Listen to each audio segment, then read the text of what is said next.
Classroom घोटाला, school classroom घोटाला, classroom बनवाने के नाम पर भी करे लाखों करोड़ों का घोटाला।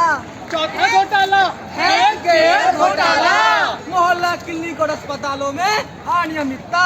भैया पांचवा घोटाला एडवर्टाइजमेंट घोटाला।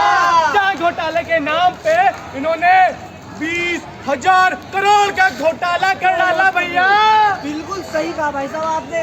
और तो और यमुना की सफाई के नाम पर, कूड़े के ढेर हटाने के नाम पर भी घोटाले और यमुना नदी को और काले कर डाले। सही कहा भैया, बिल्कुल।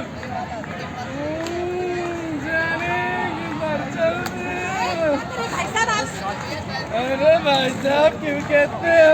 तो देखा आपने, शराब माफियाओं से दिल्ली है बेहाल। कहा था नल से आएगा साफ जल, मगर आया एक पर एक बोतल अल्कोहल। भैया ये बातें हो रही थी, सुनने में आया कुछ शीश महल सा सुनाई दे रहा था।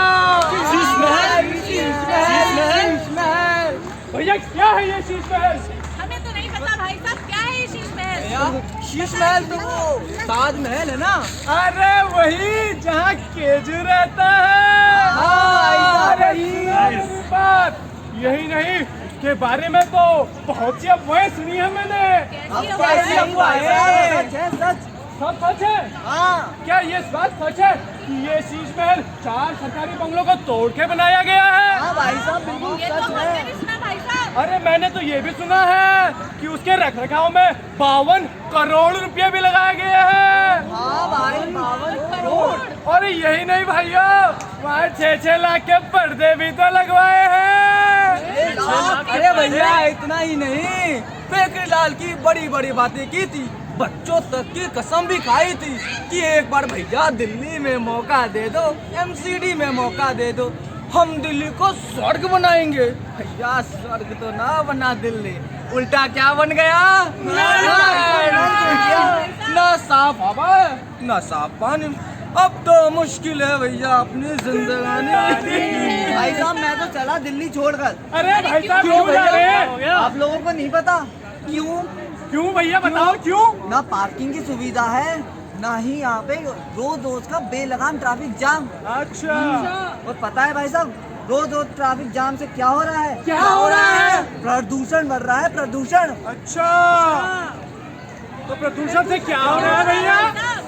प्रदूषण से क्या हो रहा है? अरे प्रदूषण से क्या हो रहा है मैं बताता हूँ। आप तो नौजवान है भैया, नौजवानों की जिंदगी के 4 साल 5 साल इतने कम हो रहे हैं क्योंकि भैया ये प्रदूषित हवा जब फेफड़ों में जाएगी तो फेफड़े तो खराब होंगे ही ना भैया। इसलिए भैया अगर आपको अपने वोट का सही इस्तेमाल करना है तो भैया वोट देने से पहले 10 बार सोचिए कि आप किस सरकार को वोट देने जा रहे हैं, क्योंकि ये समय आ गया है आपका अपने वोट का सही इस्तेमाल करने का, क्योंकि आपका पहला वोट आपकी सफलता का, आपकी सक्सेस का, आपकी पहली सीढ़ी हो सकता है। और आपका ये पहला वोट ही निश्चित करेगा कि आने वाले 5 सालों में आप क्या उम्मीद करते हैं सरकार से। आप उसी सरकार को चुनना चाहेंगे जो पिछले 10 सालों से 15 सालों से सत्ता में रह के सभी दिल्ली वासियों को प्रदूषित हवा दे रही है। बताइए भैया, भैया नहीं। क्या आप ऐसी सरकार को चुनना चाहेंगे जिसकी वजह से सड़कों में ढंग से काम नहीं हो रहा है, नदी नाले जाम हो रहे हैं? अरे नहीं भाई नहीं भाई साहब, साहब, हम बिल्कुल तो नहीं। ऐसी पार्टी को वोट करना चाहते हैं जो हमारे लिए, युवाओं के लिए कुछ करे। ऐसी पार्टी बताइए हमें जो हम सब के लिए सोचे। अरे बहन जी, अगर ये बात है तो आपको सही सरकार चुननी चाहिए, और वो सरकार कौन सी आप जानती हैं? हमारी भारतीय जनता पार्टी। ये बात कर रहे हैं सरकार भाई साहब? केंद्र सरकार में रह के हमारे इतने अच्छे अच्छे काम किए हैं, जिन्होंने दिल्ली में भी कितने अच्छे अच्छे काम किए हैं। अगर हम भारतीय जनता पार्टी को मौका देते हैं तो आने वाले समय में दिल्ली प्रदूषण मुक्त होगी।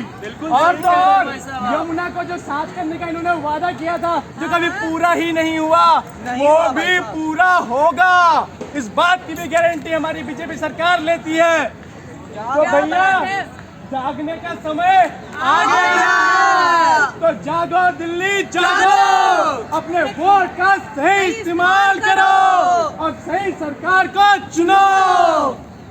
भैया जय हिंद।